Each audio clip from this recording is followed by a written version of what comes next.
Selamat pagi semua. Sekarang ni kita berada di Bamboo Hills dan kita akan diberikan cabaran untuk bawa SUV kat belakang sana tu, iaitu Chery Tiggo 7 PHEV.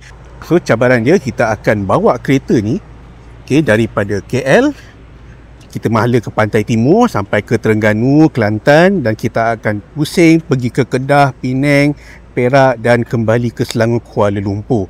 Dan cabaran kita tidak dibenarkan untuk isi minyak ataupun cas kereta ni dekat mana-mana. So kita boleh tengok sama ada sistem Chery Super Hybrid ni boleh ke tak cecah sehingga lebih 1200 km jarak perjalanan.